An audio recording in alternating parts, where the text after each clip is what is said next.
Hello everyone, welcome to this next lecture of our history option answer writing series, जिसमें हम history option के जो topic होते हैं उनके पॉसिबल क्वेश्चंस के आंसर को डिस्कस करते हैं। आज का जो हमारा क्वेश्चन है, it will mostly circulate around central Asian contact. ठीक है, इसको लेके हमने लेक्चर्स भी जो है वो किए हैं, आप वो भी जाकर देख सकते हैं। ठीक है, पहला क्वेश्चन है कि हमको आंसर करना है what were the impacts of Central Asian contact on Indian polity and administration. तो बेसिकली क्वेश्चन यही पूछ रहा है कि इंडियन पॉलिटी और एडमिनिस्ट्रेशन पे सेंट्रल एशियन कॉन्टैक्ट का क्या जो है हमको देखने को मिलता है, इफेक्ट इम्पैक्ट देखने को मिलता है। तो इंट्रोडक्शन में we have written the arrival of Indo Greeks, Shakas, Parthians and Kushanas from Central Asia between second century to third century CE transformed the political landscape of post-modern India. Their significance lay not merely in conquest, but in the introduction of new administrative practices and the emergence of trans-regional states. ये जो हम इस तरीके से कर सकते हैं। Post modern period में मॉडर्न एम्पायर के डिक्लाइन के बाद इंडिया में एक पॉलिटिकल वैक्यूम या रीजनलाइजेशन का फेस आया था। इसी पीरियड में इंडो ग्रीक्स, शाकास, पार्थियंस और कुशानास जो है वो नॉर्थ वेस्ट से इंडिया में आए थे। लेकिन यूपीएससी के क्वेश्चन में मेन ट्रैप ये होता है ना, कि फॉरेनर्स आए और इंडिया पर रूल किया, ऐसा नहीं है। इसको ज़्यादा अगर बैलेंस अगर आपको लिखना है तो एक्चुअल आर्गुमेंट ये है कि फॉरेन पॉलिटिकल ग्रुप्स आए, इंडियन टेरिटरी में सेटल हुए, एग्जिस्टिंग इंस्टीट्यूशन के साथ इंटरेक्शन किया, नए एडमिनिस्ट्रेटिव प्रैक्टिसेस बनाए और पॉलिटिकल सिंथेसिस देखने को मिलता है। यानी सेंट्रल एशियन कॉन्टैक्ट ने इंडियन पॉलिटी को कम्प्लीटली रिप्लेस नहीं किया, बल्कि एग्जिस्टिंग ट्रेडिशन के साथ अडेप्टेशन हुआ। ठीक है, तो ये इंट्रोडक्शन हमने कर दिया। नेक्स्ट है हम क्या डायमेंशंस है, क्या क्या इम्पैक्ट देखने को मिलता है। तो पहला है क्षत्रप सिस्टम। शाकाज और बाद में कुशानाज ने क्षत्रपा या महाक्षत्रपा जैसे ऑफिसर्स जो हैं वो अपॉइंट किए। लॉजिक क्या है, एक ह्यूज एम्पायर को डायरेक्टली कैपिटल से गवर्न करना डिफिकल्ट था, इसलिए किंग ने क्षत्रप्स जो कि प्रोविंशियल एडमिनिस्ट्रेशन संभालते थे एंड और फिर लोकल एडमिनिस्ट्रेशन देखने को मिलता है। तो क्षत्रप एसेंशियली प्रोविंशियल अथॉरिटी थे और इससे पता चलता है कि सेंट्रल एशियन रूलर्स ने टेरिटोरियल जो डेलीगेशन है उसको इम्पोर्टेंट बनाया। इसको मॉडर्न सेंट्रलाइजेशन के कॉन्ट्रास्ट में हम जो है लिख सकते हैं। हालांकि वहाँ पे भी प्रदेश का राजूकाज होते थे, यहाँ पे क्षत्रप सिस्टम हो गया, थोड़ा एसिमिलेशन देखने को मिलता है। नेक्स्ट है feudatory organisation. Now this is important. Central Asian ruler को हर रीजन में डायरेक्टली ब्यूरोक्रेसी एस्टैब्लिश करने की ज़रूरत नहीं थी। लोकल रूलर्स को अथॉरिटी रिटेन करने दी जा सकती थी, provided that they accept the superior sovereignty. Logic ये था कि लोकल जो रूलर है वो पावर रिटेन करेंगे, एलिजेंस और एट्रीब्यूट पे करेंगे, हायर किंग को एक्सेप्ट करेंगे और एक्सपैंड जो एम्पायर है वो और ज़्यादा एक्सपैंड होगा विदाउट कंप्लीट एडमिनिस्ट्रेटिव रिप्लेसमेंट। ये लेटर इंडियन पॉलिटिकल ट्रेडिशन में फ्यूडेटरी टेंडेंसी के डेवलपमेंट को समझने में यूजफुल है। तो ये जो है फ्यूडेटरी ऑर्गेनाइजेशन वी कैन की।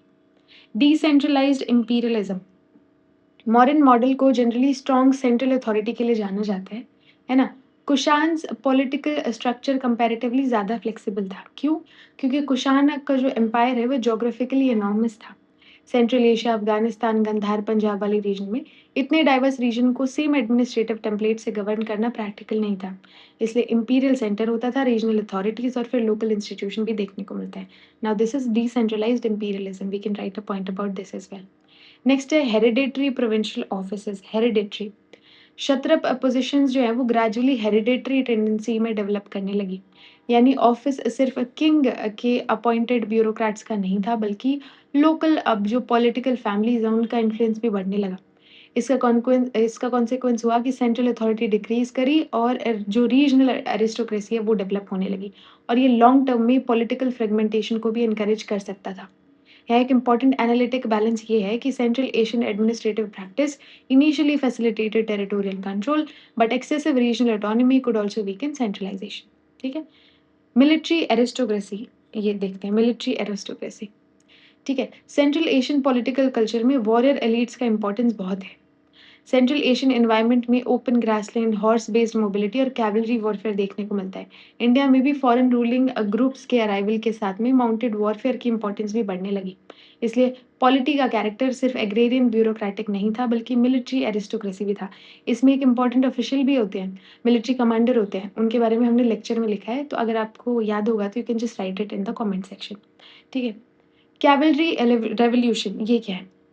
ये पॉइंट पर्टिकुलरली इम्पोर्टेंट है because central Asian group horse warfare के लिए हाईली स्किल्ड थे। उनके through mounted warfare, horse archery, better cavalry tactics, armoured cavalry tradition का इम्पोर्टेंस जो है वो बढ़ गया। है ना? ये देखने को मिलता है। इसको पॉलिटी के कॉन्टेक्स्ट में लिखना है because stronger cavalry ultimately state building capacity को अफेक्ट करती है। नेक्स्ट आता है डिवाइन किंगशिप।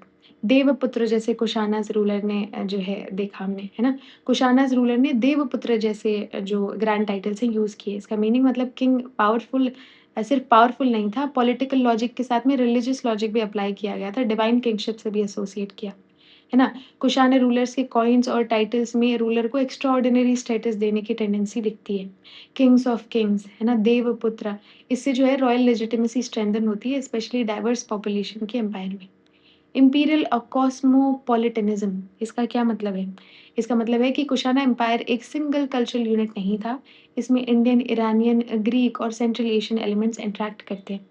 ठीक है? इसलिए रूलर को एक ही कल्चरल आइडेंटिटी पर डिपेंड करने के बजाय कॉस्मोपॉलिटन पॉलिटिकल कैरेक्टर या कल्चर जो है डेवलप करना पड़ा। कॉइन्स है इसका एक्सीलेंट एग्जाम्पल देखने को मिलता है। डिफरेंट डाइटीज़ और स्क्रिप्ट्स का अपीयरेंस जो है इंडिकेट करता है कि स्टेट डाइवर्स पॉपुलेशन को अकोमोडेट कर रहा था। ट्रांस रीजनल एम्पायर, कुशानस का इम्पोर्टेंस इसलिए भी है क्योंकि उन्होंने इंडिया को सेंट्रल एशिया से डायरेक्टली कनेक्ट किया, है ना? इस पॉलिटिकल कनेक्टिविटी का कॉन्सिक्वेंस सिर्फ टेरिटरी नहीं था। इसके through trade, Buddhism, art, ideas, people सब मूव करने लगे। Thus political integration became a cultural and economic integration mechanism. Political integration में क्या लिख सकते हैं कि कुशानाज़ ने पोस्ट मॉडर्न फ्रैगमेंटेशन के कॉन्टेक्स्ट में एक लार्ज इंपीरियल स्ट्रक्चर जो है एस्टैब्लिश किया, है ना? इम्पोर्टेंट पॉइंट ये है कि ये मॉडर्न एम्पायर की एग्जैक्ट रेपिटेशन नहीं थी, रेदर अ पोस्ट मॉडर्न रीजनलाइजेशन। उसके साथ-साथ में सेंट्रल एशियन पॉलिटिकल ट्रेडिशन और इंडियन इंस्टीट्यूशन है, उन सब ने मिलके न्यू इंपीरियल फॉर्मेशन बनाया। इस तरीके से हम इसको आंसर कर सकते हैं क्वेश्चन को। कंक्लूजन में क्या लिखा है हमने? कंक्लूजन में वी हैव रिटन दस central Asian contact diversified India's political tradition by combining local autonomy with imperial sovereignty. Their administrative legacy contributed to India's later experience with intermediary political structure and cosmopolitan state formation.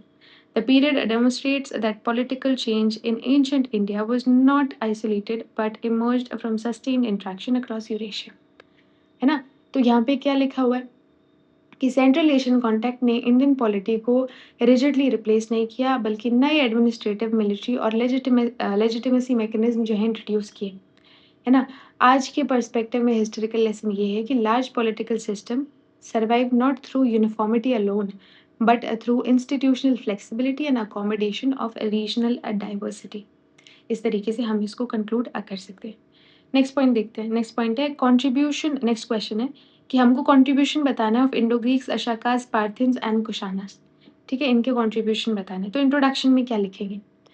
ये question basically 4 dynasties को integrated assessment जो है हमसे माँग रहा है। 4 dynasty कौन-सी? Indo Greek, Shakas, Parthian और कुशानस। है ना? है ना? ठीक है, तो ये हम देखेंगे। लेकिन आंसर को डायनेस्टी वाइज़ सेपरेट पैराग्राफ्स में मत तोड़ना, ज़्यादा थोड़ा-सा अजीब-सा कन्फ्यूज़िंग हो जाएगा। है ना? डायमेंशंस के थ्रू हम एनालाइज़ करेंगे। है ना? तो दैट वुड बी ईज़ी। अगर किसी एक एम्पायर का भी पूछा है तो भी आप लिख सकते हैं, सबका पूछा है तो भी लिख सकते हैं। तो इस तरीके से हम जो है इसको अप्रोच करने की कोशिश करेंगे। आप चाहें तो डायनेस्टी वाइज़ भी कर सकते हैं। First dimension is a political consolidation. सबसे मेजर कंट्रीब्यूशन कुशानास का था। पोस्ट मॉडर्न पीरियड में मल्टीपल जो रीजनल पावर्स है वो इमर्ज हुई। कुशानास ने नॉर्थ वेस्ट इंडिया को सेंट्रल एशिया से कनेक्ट करके लार्ज एम्पायर क्रिएट किया। इंपॉर्टेंस ये है कि पॉलिटिकल फ्रेगमेंटेशन के बीच एक trans regional political structure emerge हुआ। एडमिनिस्ट्रेटिव इनोवेशन, इसमें जो है हम शाकाज़ और कुशानाज़ का एग्ज़ाम्पल देंगे, उनके शत्रप सिस्टम का एग्ज़ाम्पल देंगे। शत्रप सिस्टम क्या होता है हम जो है पढ़ के आए हैं। कॉइनेज की बात करेंगे तो इंडो ग्रीक और कुशानाज़ जो है वो कॉइन्स के लिए हम उनका एग्ज़ाम्पल दे सकते हैं। इंडो ग्रीक्स को पायनियर्स माना जाता है ना? यहाँ पे जो कॉइन्स थे उनमें रूलर का पोर्ट्रेट, बाइलिंगुअल लेजेंड्स और सोफिस्टिकेटेड आर्टिस्टिक रिप्रेजेंटेशन इंट्रोड्यूस किए इन्होंने।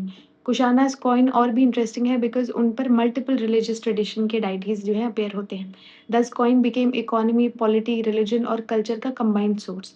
ठीक है? फिर ट्रेड एक्सपेंशन की अगर हम बात करेंगे, तो सेंट्रल एशियन ग्रुप का ग्रेटेस्ट स्ट्रक्चरल जो कंट्रीब्यूशन है, वो लॉन्ग डिस्टेंस ट्रेड को स्ट्रेंथन करना था। कुशानाज़ यहाँ पे स्ट्रेटेजिकली इम्पोर्टेंट जो है रीजन में थे, इंडिया, सेंट्रल एशिया और वेस्ट एशिया के, है ना? इनको कनेक्ट करते थे।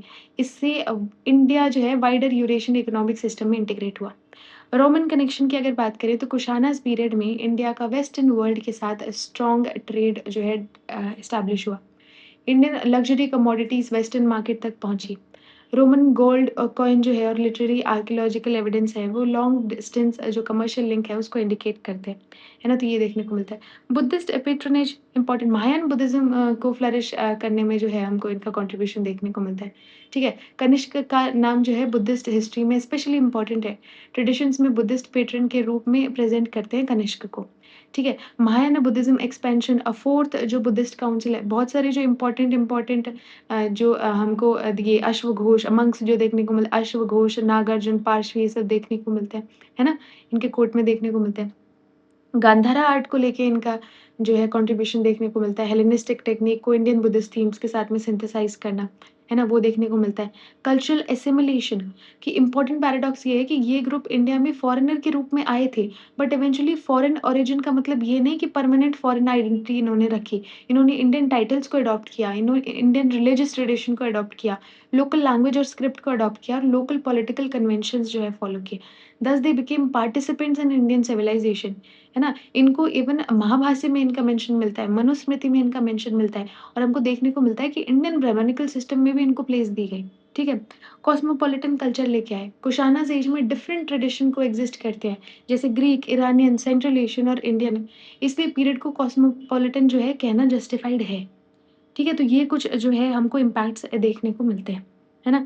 यहाँ पे जो है कंक्लूजन में हम क्या लिखेंगे कि the contribution of these groups therefore can not be reduced to military conquest, they became agents of political restructuring, commercial expansion and cultural transmission. Their assimilation demonstrate the capacity of Indian civilization to absorb external influence while simultaneously transforming them. In groups का contribution सिर्फ invasion history तक नहीं है, actual significance में political restructuring, economic integration, religious expansion, artistic synthesis और social assimilation भी है। इसी वजह से सेंट्रल एशियन कॉन्टैक्ट को ancient India's Eurasian integration integration phase के रूप में जो है देखा जा सकता है। इस तरीके से हम इसको कंक्लूड कर सकते हैं। नेक्स्ट क्वेश्चन में आएँगे। नेक्स्ट क्वेश्चन में हम सोसाइटी की बात करेंगे। सेंट्रल एशियन ग्रुप का इंडियन सोसाइटी में एसिमिलेशन उसको डिस्कस करना है। तो क्वेश्चन का कोर वर्ड है एसिमिलेशन। एसिमिलेशन का मतलब ये नहीं है कि फॉरेन ग्रुप इंस्टेंटली इंडियन बन गए। It was a gradual process. पहले माइग्रेशन हुआ, फिर कॉन्क्वेस्ट, सेटलमेंट बनी, इंटरैक्शन हुआ, एडैप्टेशन हुआ, लेजिटिमेसी क्लेम करने की कोशिश की, एसिमिलेशन फाइनली। इस तरीके से हम इसको देख सकते हैं। इंट्रोडक्शन पढ़ने की कोशिश करते हैं। The Shakas, Parthians, Kushanas entered India as a politically distinct group but gradually became integrated into Indian society. Their assimilation illustrates that ancient Indian society was capable of incorporating foreign elites through political legitimacy, religious patronage, and a cultural adaptation. अब किस किस तरीके से किया इसके कुछ points देखेंगे। सबसे पहला पॉलिटिकल सेटलमेंट समझने की कोशिश करते हैं। इनिशियल फेज में ये ग्रुप कॉन्क्वरर्स थे, बट परमानेंट रूल एस्टैब्लिश करने के बाद उनको लोकल पॉपुलेशन के साथ इंटरैक्ट करना पड़ा। टेम्पररी इन्वेजन से एसिमिलेशन नहीं होता, परमानेंट सेटलमेंट से जो है सोशल इंटरैक्शन क्रिएट होते हैं, इसलिए इम्पोर्टेंट है। ठीक है? नेक्स्ट है इंडियन पॉलिटिकल प्रैक्टिसेस। इसका क्या मतलब है? Foreign rulers gradually Indian political vocabulary और कन्वेंशन अडॉप्ट करने लगे, है ना? इंडियन टाइटल्स यूज़ करने लगे। लोकल पॉपुलेशन को रूल करने के लिए कल्चरल लेजिटिमेसी भी रिक्वायर्ड थी, है ना? इस तरीके से हमको देखने को मिलता है। रिलिजियस पैट्रनेज की अगर हम बात करें तो शाकाज़ और कुशानाज़ ने डिफरेंट जो रिलिजियस ट्रेडिशन है उनको पैट्रनेज दिया। बुद्धिस्ट जो इंस्टीट्यूशन है उसको सपोर्ट मिला, व्हाइल ब्राह्मणिकल ट्रेडिशन भी पैट्रोनेज से एक्सक्लूडेड नहीं था। इसमें अगर आप एग्जाम्पल लिखना चाहें तो आप देख सकते हैं कि जो वासुदेव जो है हमको नाम देखने को मिलता है कुशाना रूलर का। उसके अलावा हमको शिवा जो है कॉइन्स पे देखने को मिलते हैं, तो वो ब्राह्मणिकल उसके लिए हो गया। बुद्धिस्ट इंस्टीट्यूशन में तो काफ़ी हमको फोर्थ बुद्धिस्ट काउंसिल देखने को मिलता है ना? गंधारा उसमें जो है बुद्धा की जो है स्टैचूज़ वगैरह बनाई जाती हैं। ठीक है? तो ये सब हमने जो है देखा। ब्राह्मणिकल लेजिटिमेसी की बात करें तो फॉरेन ओरिजिन एक लेजिटिमेसी प्रॉब्लम क्रिएट कर सकता है। इंडियन सोशल ऑर्डर में इनकॉर्पोरेशन के लिए ब्राह्मणिकल आइडियोलॉजिकल जो मैकेनिज्म है वो यूज़फुल था। लेटर ट्रेडिशन में फॉरेन रूलिंग ग्रुप्स को क्षत्रिय फ्रेमवर्क के साथ एसोसिएट करने की टेंडेंसी मिलती है। फॉर एग्ज़ाम्पल अगर आप लिखना चाहें तो मनुस्मृति लिख सकते हैं। There is also mentioned in Patanjali's Mahabhashya. ठीक है? तो मनुस्मृति का एग्ज़ाम्पल भी आप लिख सकते हैं। सोशल मोबिलिटी की अगर हम बात करें, तो ancient Indian social structure completely static नहीं था। इससे ये भी पता चलता है, न्यू रूलिंग ग्रुप्स के लिए इनकॉर्पोरेशन का जो फैसिलिटी है, वो था। ये process later debates around social mobility और स्टेटस फॉर्मेशन को समझने में यूज़फुल हो सकता है। ठीक है? इंटर कल्चरल मैरिज ये देखने को मिलता है सोसाइटी में हमको। इसका क्या मतलब है ना? कि लोकल पॉपुलेशन के साथ प्रोलॉन्ग्ड इंटरैक्शन से सोशल बाउंड्रीज़ वीकन हुई। मैरिज अलायंसेस एसिमिलेशन को एक्सेलरेट कर सकते हैं, लेकिन इस पॉइंट को ओवरस्टेट नहीं करना।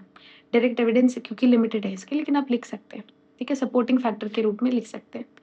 लैंग्वेज अडैप्टेशन इसका तो हमको देखने को बाइलिंगुअल जो है हमको कॉइन्स देखने को मिलते हैं। फॉरेन रूलर्स को लोकल कम्युनिकेशन और एडमिनिस्ट्रेशन के लिए इंडियन लिंग्विस्टिक ट्रेडिशन अडॉप्ट करनी पड़ती थी। प्राकृत और संस्कृत का यूज़ पॉलिटिकल कम्युनिकेशन में इंक्रीजिंगली इंपॉर्टेंट है। एग्जाम्पल आप कॉइन्स का देख सकते हैं। एग्जाम्पल आप जो है जूनागढ़ इंस्क्रिप्शन का दे सकते हैं, है ना? वो एग्जाम्पल दे सकते हैं। Indian coinage convention, Indian foreign जो कॉइनेज ट्रेडिशन है वो स्ट्रॉन्ग थी। बट ग्रेजुअली इंडियन स्क्रिप्ट और रिलीजियस इमेजरी जो है वो इंक्रीजिंगली अपीयर देखने को मिलती है। फॉरेन टेक्निक यूज़ हुई, इंडियन कंटेंट उसमें यूज़ हुआ, अगेन सिंथेसिस का एक जो है एग्जांपल हमको देखने को मिलता है। आर्टिस्टिक फ्यूजन गंधारा सिंथेसिस देखने को मिलता है हमको, है ना? और जनरेशनल इंडियनाइजेशन सबसे इम्पोर्टेंट जो है ये हमको देखने को मिलता है। ओवर द टाइम जो है फर्स्ट जनरेशन है that might have retained foreign identity, but जो सब्सिक्वेंट जनरेशंस थी उन्होंने लोकल लैंग्वेजेस यूज़ करना शुरू किया, रिलीजन, इंस्टीट्यूशन, सोशल रिलेशन सब अडॉप्ट किए। Eventually foreign origin political identity का प्राइमरी डिटरमिनेंट नहीं रहा। कंक्लूजन में क्या लिख सकते हैं कि assimilation was therefore a two-way process. Central Asian groups adopted Indian institution while Indian society absorbed new cultural and political influence. This historical experience highlights the importance of cultural accommodation rather than rigid isolation, a useful perspective for understanding India's long tradition of pluralism. अब ये जो है assimilation ये one way नहीं था, है ना? one way नहीं था।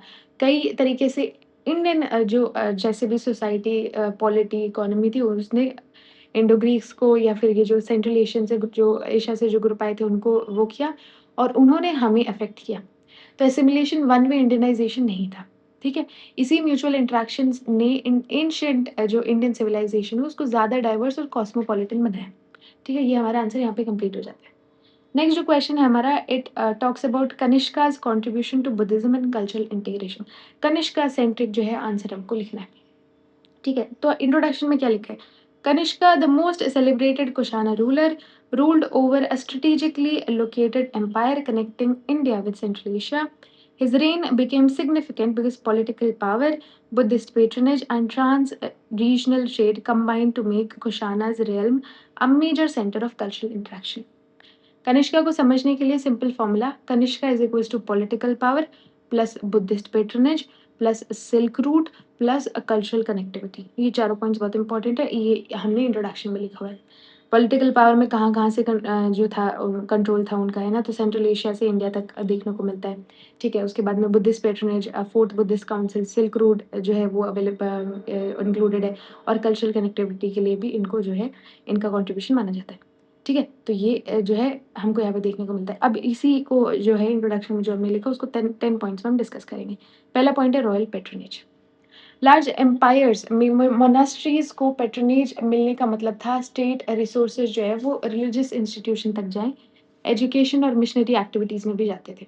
इससे बुद्धिज़्म इंस्टीट्यूशन जो है वो स्ट्रेंथ गेन किया उसने। ठीक है? महायान बुद्धिज़्म पर्टिकुलरली जो है फ़ेवर में देखने को मिलता है। कनिष्का इस पीरियड को महायान डेवलपमेंट कनिष्का के पीरियड को महायान डेवलपमेंट से स्ट्रांगली एसोसिएट किया जा सकता है। महायान में बोधिसत्व आइडियल्स देखने को मिलता है, मतलब वो सब के जो है सब को निर्वाण दिलवाने की कोशिश करते हैं, है ना? इससे बुद्धिस्ट प्रैक्टिस में डिवोशनल डायमेंशन जो है वो स्ट्रेंथन हुआ। फोर्थ बुद्धिस्ट काउंसिल, ट्रेडिशन के अकॉर्डिंग कनिष्का ने कश्मीर में जो है बुद्धिस्ट काउंसिल ऑर्गेनाइज की। लेकिन हिस्ट्री ऑप्शनल में ब्लाइंडली स्टेटमेंट ऐसे नहीं लिखना, थोड़ा सा लिख सकते हैं ऐसे कि बुद्धिस्ट ट्रेडिशन एसोसिएट्स, ये बुद्धिस्ट ट्रेडिशन बताते हैं कि Kanishka with Buddhist tradition associates Kanishka with council in Kashmir, but details and historicity remains debated. This is a critical historiographical qualification. ठीक है? तो स्कॉलरली पेट्रनेज जिन्होंने दिया अश्वघोष जैसे जो जिन्होंने बुद्ध चरिता लिखी है, जिन्होंने सौंदरानंदन लिखी है ना? ये हमको देखने को मिलता है।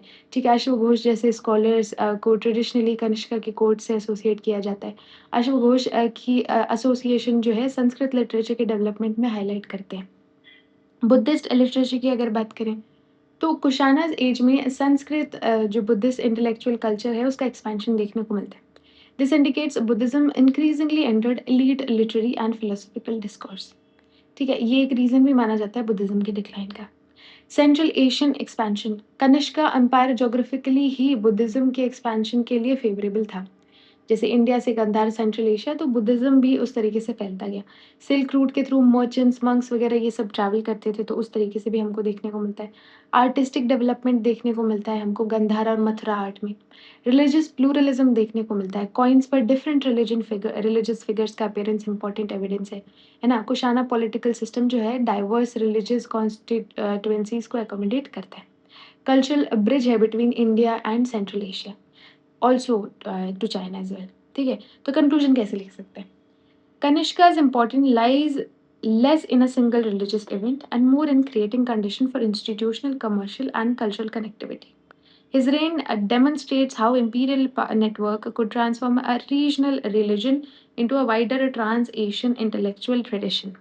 ठीक है, इस तरीके से हम इसको कंक्लूड कर सकते हैं। इस तरीके से कंक्लूड कर सकते हैं कि कनिष्का का जो ग्रेटेस्ट हिस्टोरिकल सिग्निफिकेंस है, वो ये है कि पॉलिटिकल ज्योग्राफी को कल्चरल ज्योग्राफी में कन्वर्ट किया, है ना? एम्पायर, ट्रेड, बुद्धिज़्म और आर्ट चारों चीज़ें कनेक्टेड देखने को मिलती हैं। इन्होंने ट्रांस रीजनल कल्चरल नेटवर्क को क्रिएट किया। ये हमको यहाँ पे देखने को मिलता है, ठीक है ना? This question we have done. Cultural integration of Buddhism कर लिया, ठीक है। Role of Kushanas in spread of Mahayana Buddhism, तो ये जो है ऑलमोस्ट सिमिलर आंसर रहेगा इसका भी। Imperial patronage, Kanishka's patronage, Mahayana institutionalisation, bodhisattva idol, silk route, Gandhara art, Central Asian transmission, China's connection, cultural translation, तो ये जो है ऊपर वाले जैसा ही है, कोई खास फ़र्क है नहीं, ठीक है? कोई खास फ़र्क नहीं है। नेक्स्ट है Central Asian contact and development of Gandhara art, तो इसमें गंधारा आर्ट सेंट्रिक जो है हमको आंसर लिखना है ना? तो इंट्रोडक्शन में we have written Gandhara art emerged in the north western subcontinent during a period of intense interaction among Indian, Greek, Iranian and Central Asian tradition. Its development under the Kushanas represent one of the clearest example of cross-cultural artistic synthesis in ancient India. Gandhara art को सिर्फ Greek art in India बोलना एक over simplification है। It was a Hellenistic technique combined with Iranian or a Central Asian environment along with Indian Buddhist themes. ठीक है, तो first is Hellenistic influence. Naturalistic anatomy, facial modelling और bodily proportion में Hellenistic influence काफ़ी visible देखने को मिलता है गंधारा आर्ट में। बट इन्फ्लुएंस का मतलब डायरेक्ट कॉपिंग नहीं होता, मतलब इंस्पिरेशन लिया। Indian religious content was given a new artistic vocabulary, इस तरीके से हम इसको देख सकते हैं। Roman element for example drapery देखने को मिलती है, फोल्ड्स देखने को मिलते हैं, सर्टेन आर्टिस्टिक कन्वेंशंस देखने को मिलते हैं, है ना? Of a Mediterranean tradition. This indicates Gandhara's participation in wider Eurasian artistic circulation. Central Asian environment, Kushanas political sphere, Kushanas का जो पॉलिटिकल स्फेयर है वो कॉस्मोपॉलिटन था। डिफरेंट आर्टिस्ट, मर्चेंट्स और रिलीजियस कम्युनिटीज इंटरेक्ट कर रहे थे। This created favourable condition for artistic synthesis, है ना? बुद्धिस्ट थीम्स देखने को मिलती हैं हमको। फॉरेन आर्टिस्टिक टेक्निक्स को प्राइमरली बुद्धिस्ट नैरेटिव के रिप्रेजेंटेशन के लिए यूज किया गया। This is why Gandhara can not simply be called Greek art, its subject matter was deeply Buddhist. Anthropomorphic Buddha देखने को मिलते हैं यहाँ पे हमको। बुद्धा को ह्यूमन फॉर्म में रिप्रेजेंट करना मेजर डेवलपमेंट था। प्रीवियसली बुद्धिस्ट आर्ट जो है वो फ्रीक्वेंटली सिंबल्स वगैरह यूज़ करती थी, जैसे bodhi tree, footprints, empty thrones, stupas वगैरह। अब जो है उनको इंसानी रूप में बनाया जा रहा है। ग्रे शीस्ट का यूज़ हुआ है यहाँ पे। ग्रे शीस्ट गंधारा स्कल्पचर की कैरेक्टरिस्टिक मटेरियल है, ठीक है? ये प्रीलिम्स के लिए भी आपका डायरेक्ट फैक्चुअल पॉइंट है। रियलिस्टिक रिप्रेजेंटेशन दिखा है, muscles, facial features, hair, drapery, ये सब ना रियलिस्टिक ट्रीटमेंट दिया गया है इन सबको, है ना? This differentiates Gandhara from more idealised Mathura जो ट्रीटमेंट देखने को मिलता है। नैरेटिव पैनल्स, बुद्धा की लाइफ के सीन्स भी दिखाए गए हैं। दस art became a visual medium for religious education. Monastic patronage दिया, बुद्धिस्ट मोनास्ट्रीज आर्टिस्टिक प्रोडक्शन के इम्पोर्टेंट पेट्रन्स थे, तो उनसे भी जो है हमको काफ़ी पेट्रोनेज देखने को मिलता है। कल्चरल सिंथेसिस है ना, लास्ट पॉइंट कल्चरल सिंथेसिस लिख सकते हैं। तो Gandhara neither purely Greek nor purely Indian, it was a cultural synthesis. तो अब इसको जो है कंक्लूजन किस तरीके से लिखेंगे? तो Gandhara art demonstrates that a cultural contact does not necessarily produce cultural replacement. Instead, external artistic techniques were reinterpreted within जो है Indian religious context. Its legacy is therefore a powerful example of ancient India's participation in wider Eurasian cultural network. कि Gandhara art prove करती है कि cultural interaction जो है वो simple imitation नहीं होता। फॉरेन टेक्निक्स जो है उनको सिलेक्टिवली इंडिजिनाइज्ड किया जाता है और एक्सप्रेस किया जाता है। इसकी वजह से जो गंधारा है वो one of the strongest example है of ancient Eurasian cultural synthesis. ठीक है, इस तरीके से हम जो है इसको कंक्लूड कर सकते हैं। ठीक है, अगला क्वेश्चन है compare Gandhara and Mathura school. Gandhara और मथुरा स्कूल को जो है हमें कंपेयर करना है, कंपेयर करके लिखना है। ठीक है, तो आइए इसमें इंट्रोडक्शन क्या लिखेंगे? सबसे पहले इंट्रोडक्शन लिखेंगे कि the Kushana period witness the parallel development of Gandhara and Mathura artistic tradition. While Gandhara absorbed a strong Hellenistic and Iranian influence, Mathura evolved predominantly from indigenous Indian tradition. Their interaction enriched the development of Buddhist iconography. ठीक है, तो क्या लिखा है कि Kushana period में दो major artistic centres develop हुए, Gandhara in north west and Mathura in north central India. दोनों ने बुद्धा इमेजरी को डेवलप किया, but their artistic vocabulary differed because their cultural environment differed. ठीक है, अब डायमेंशंस देखते हैं। लोकेशन सबसे पहले डिस्कस करेंगे। जो गंधारा है वो नॉर्थ वेस्ट में हुआ, ये नॉर्थ सेंट्रल इंडिया में हुआ, है ना। ये डिफरेंस है, और क्या डिफरेंस है? ठीक है, सेकंड इन्फ्लुएंस की बात करें, इसमें हेलेनिस्टिक रोमन इन्फ्लुएंस देखने को मिलता है, वो प्रीडोमिनेटली इंडिजिनियस है। इसमें मटेरियल ग्रे शीस्ट यूज़ होता है, यहाँ पे रेड सैंडस्टोन यूज़ होता है ना? यहाँ स्टाइल जो है वो काफ़ी नेचुरलिस्टिक है गंधारा में, और ये ज़्यादा आइडियलिस्टिक है ना, ज़्यादा आइडियलिस्टिक, ज़्यादा स्पिरिचुअल है। गंधारा फिजिकल बॉडी को रियलिस्टिकली रिप्रेजेंट करता है, मथुरा जो है वो थोड़ा स्पिरिचुअल प्रेजेंस को एम्फेसाइज करता है।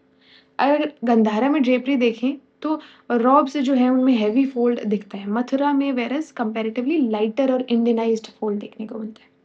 ठीक है, अगर हम गंधारा में बुद्धा की बात करें तो वेवी हेयर्स जो है, रियलिस्टिक फेस और ग्रेको रोमन मॉडलिंग देखने को मिलती है। वेरएज़ मथुरा में रोबस्ट बॉडी, इंडियन आइकॉनोग्राफिक फीचर्स और स्पिरिचुअल एक्सप्रेशन देखने को मिलता है। जो गंधारा में जो थीम्स हैं वो स्ट्रांगली बुद्धिस्ट देखने को मिलते हैं, वेरएज़ मथुरा जो है वो ज़्यादा प्लूरल है, बुद्धिस्ट, जैन, ब्राह्मणिकल तीनों तरीके के थीम्स देखने को मिलते हैं। तो इस वजह से मथुरा वाला जो है वो वाइडर रिलीजियस एनवायरनमेंट को शो करता है। कल्चरल कॉन्टेक्स्ट की बात करें तो गंधारा फ्रंटियर जो है वो कॉस्मोपॉलिटन ज़ोन था, व्हेरेas मथुरा जो है वो long establish Indian religious cultural centre जो है उसको कह सकते हैं। इसी वजह से जो है काफ़ी डायनामिक उसकी थीम्स देखने को मिलती हैं। अगर टेक्निक्स की बात करें तो गंधारा में एनाटॉमिकल रियलिज्म, मतलब जैसा शरीर दिख रहा है वैसे दिखाना है। मथुरा में सिंबॉलिक तरीके से स्पिरिचुअल रिप्रेजेंटेशन ज़्यादा देखने को मिलता है। ठीक है, कंट्रीब्यूशन की बात करें तो जो गंधारा है उसमें हमको पावरफुल इंटरनेशनल आर्टिस्टिक वोकैबुलरी देखने को मिलती है, और Mathura developed a more distinctively Indian iconographic language. अब इसको कंक्लूड कैसे कर सकते हैं आंसर को, कि Gandhara and Mathura should not be viewed as isolated और mutually exclusive tradition. Together, they demonstrate a regional diversity within shared religious environment. Their interaction ultimately contributed to the rich visual language of Indian Buddhist art. Gandhara introduced powerful, हाँ, तो ये हमने यहाँ पे क्या देखा, इसको कंक्लूड कैसे करेंगे? तो कंक्लूड इस तरीके से करेंगे कि दोनों को आइसोलेशन में नहीं देखना चाहिए। दोनों जो है वो रीजनल डाइवर्सिटी को जो है डेमोन्स्ट्रेट करते हैं एक शेयर्ड रिलीजियस एनवायरनमेंट में, और इनके इंटरेक्शन से हमको रिच विजुअल लैंग्वेज मिलती है इंडियन बुद्धिस्ट आर्ट की। ठीक है, या इंडियन आर्ट की कह सकते हैं, ज़्यादा ब्रॉडर आपको लेना हो तो। ठीक है, तो इस तरीके से हमने दोनों में डिफरेंशिएट कर लिया। नेक्स्ट क्वेश्चन आता है सेंट्रल एशियन ट्रेड और a growth of long distance trade. ये अगर क्वेश्चन आ सकता है, कुछ भी आ सकता है कि किस तरीके से क्या क्या हमको ट्रेड के एस्पेक्ट में चेंजेस देखने को मिलते हैं। तो चलिए इसका इंट्रोडक्शन देखते हैं कि central Asian contact transformed India from a largely regional participant into an increasingly important node within Eurasian commercial network. The Kushana Empire's geographical position allowed Indian merchants to connect with Central Asia, Western Asia and Roman world. ठीक है, तो central Asian groups का arrival India की economy को isolated agrarian economy से एक broader inter regional commercial network का part बनाने के लिए इम्पोर्टेंट है। इसमें कुछ डायमेंशंस है जो हम देखेंगे। सबसे पहला is a silk route.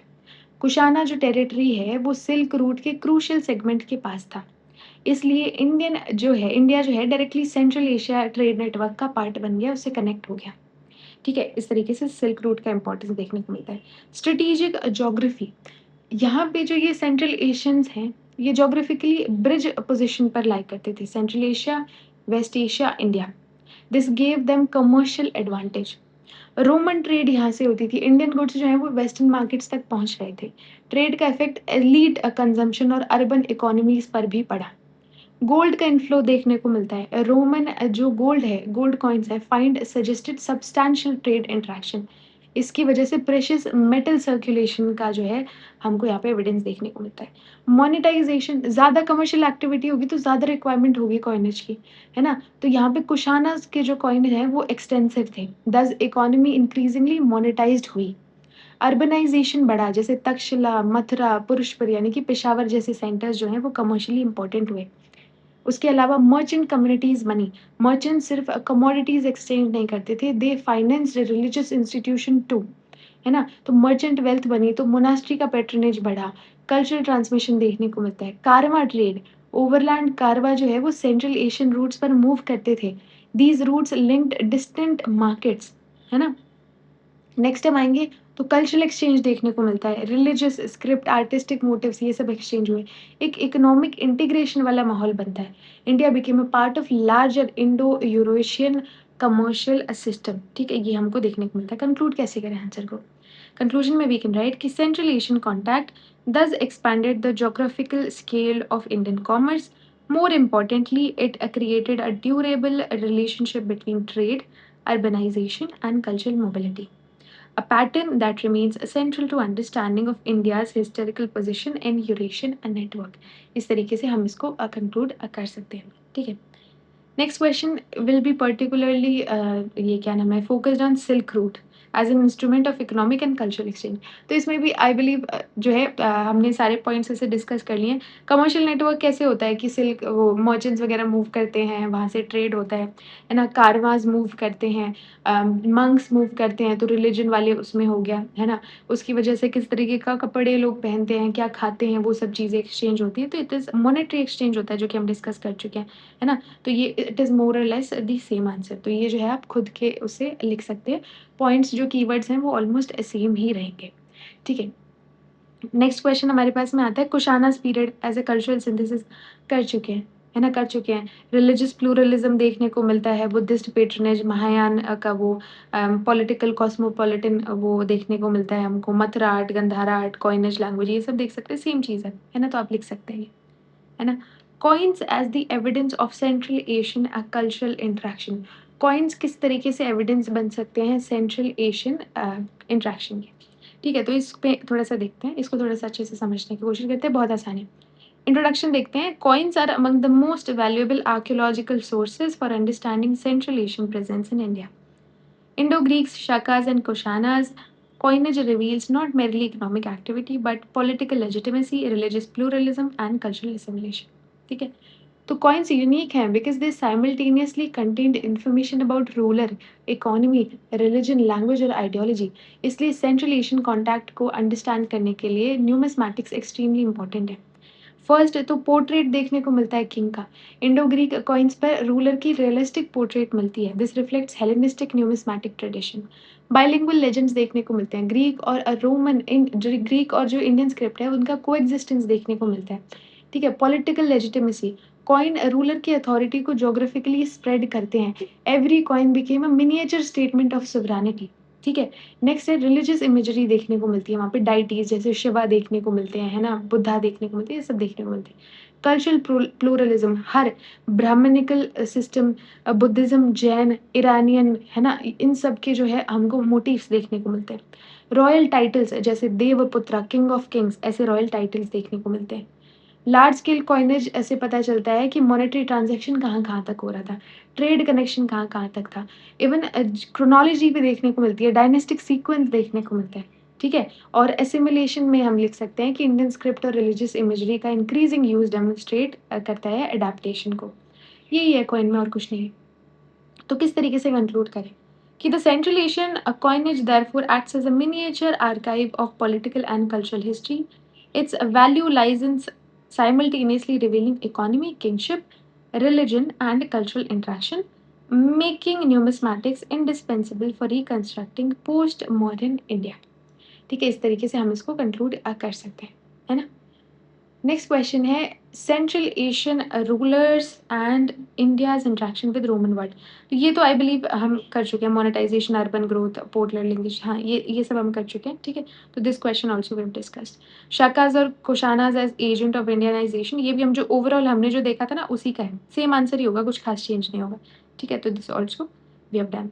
Next question Central Asian contact and transformation of Buddhism into international, ये भी सेम ही क्वेश्चन है, सेम क्वेश्चन है, सेम जो है डायमेंशंस इसमें भी लिखे जाएंगे। नेक्स्ट क्वेश्चन है Central Asian contacts produce synthesis rather than cultural rupture, same question है ये भी सेम क्वेश्चन है, ठीक है। ओके, तो I believe we have completed all the important points, है ना। If you have any other जो क्वेश्चन जो कि बन सकते हैं, जो कि मैंने मिस कर दिए हों शायद, है ना, तो you can just write down into the comment section. I hope ये वीडियो आपके लिए हेल्पफुल रही होगी। अगर ये वीडियो आपके लिए किसी भी तरीके से हेल्पफुल रही हो then please hit the like button and subscribe to this channel. Thank you for watching and keep learning.